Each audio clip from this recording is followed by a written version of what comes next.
There's a level of perverse incentive, sounds too nefarious in some ways, but they might think it's worth X and you might think it's worth Y. Right. And trying to bridge that gap and have that strategic, really, consigliere advisor, confidant of like, when your incentives might be the transaction is beneficial to you, just completing it. How do you sort of think about like the advisory relationship when in setting the right price and expectations with the potential founder or CEO of this business and managing, hey, I actually think it's worth $50 million. And you have to say, well, I think it's 12. And I have to imagine there's a fair amount of disconnect. That happens. People are picking up their heads for the first time and saying, well, no, my buddy sold this company for $50 million. And you have to go back and say, well, that was the internet bubble. It was 25 years ago. Right. So how do you sort of manage that? Because your job is to be the trusted advisor, but ultimately the incentives are at the very tail end of the transaction. And so how do you balance that? It is. And if you go back to the numbers that I mentioned a moment ago, 200 conversations, 12 valuations, 4 listing agreements signed. And so there's a fall off there. Having gotten a bunch of deals closed and having constant conversations with buyers, we know the way the buyer market is going to evaluate these businesses in terms of EBITDA, in terms of cash flow, in terms of multiples, in terms of transaction structures. And so when we do a valuation for a seller, we're going to take all that market intelligence that we have and we're going to apply those metrics to the valuation that we present to him. And so, we're going to look at the cash flow. We're going to look at the profit margins. We're going to look at the revenue growth. We're going to look at the components of what the revenue is. We're going to look at the infrastructure. And at the end of the day, the way our network is evaluating these businesses, it's a multiple of the free cash flow. And we get into these conversations all the time. And so I say, forget what the tax return shows because, as a small business owner, as a medium-sized business owner, we all do the same thing. You're doing a certain thing from a cash flow standpoint, certain thing from a tax standpoint, but the real picture lies more deeply in the financials. You've got to get the QuickBooks files. You got to look at the last 3 years. You've got to look at the owner's compensation, you got to look at the owner's distribution, you got to look at other expenses that they're running to the business, you got to look at non-reoccurring charges that the business might have paid for last year, 2 years ago, 3 years ago. You've got to establish what the actual free cash flow on an adjusted stabilized basis is. And then once that cash flow is established, and it's not like the tax return. The tax return, you're trying to show that cash flow as low as possible because you're trying to minimize what your tax liability is. When it comes to valuing the business, you want to show that cash flow number as high as possible. And the value of the business is going to be a multiple of that cash flow. And so, we're going to look at the business, whether it's doing, 500,000 of sales or 5 million of sales or 50 million of sales.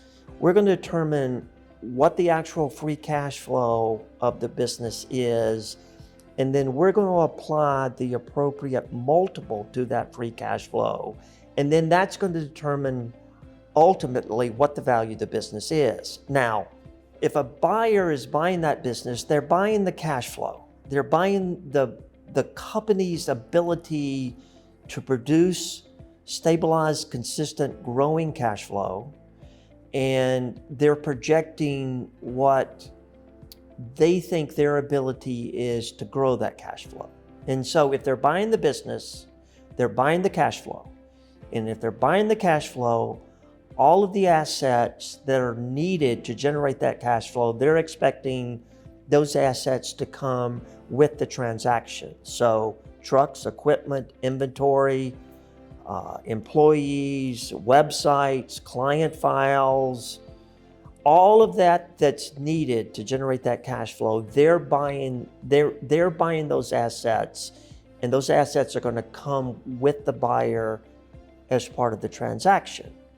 They're buying the business on a debt-free, cash-free basis. And so any debt that the business has on it, the buyer's expecting that debt to be paid off through the sale proceeds. Yep.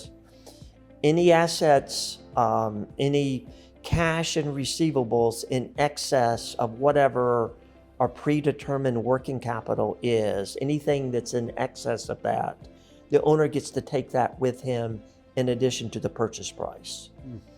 They're not buying the real estate. They're not buying the buildings. And so if the owner has bought the real estate, if they own that in a separate LLC, they can continue to own that. The buyer might lease the property back from them.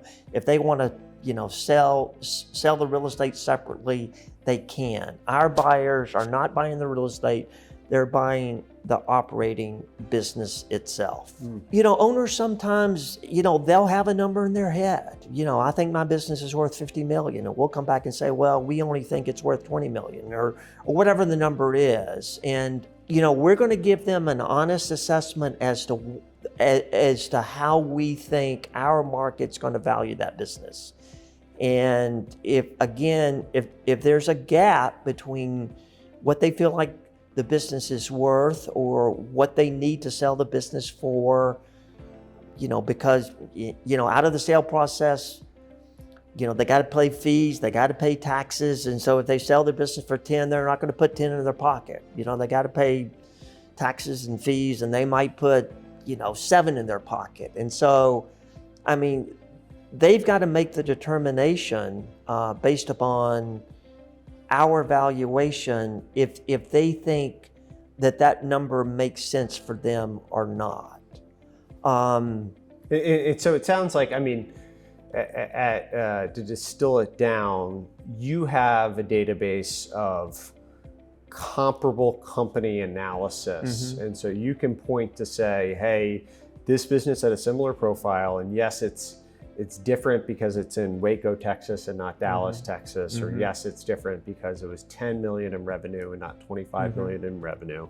But here's the free cash flow, here's the predictability of the revenue, which I think at the end of the day, the two biggest components of a business value is the recurrence or the predictability of the revenue and the free cash flow that falls out of that. And so you can, as objectively as you possibly can, based on all the data sets you guys have been able to accumulate by doing this for a while, operating in these markets, you can try to give as an objective perspective as possible on, hey, here's the market. And sure, maybe you're the unicorn that's worth 10x what we've seen, but in a pragmatic sense, this is the comparable company set and what those things have been transacted for, and you're operating within that. Yes, but, and the but is, when we take a deal to market, we're not telling the market this owner is looking for this price.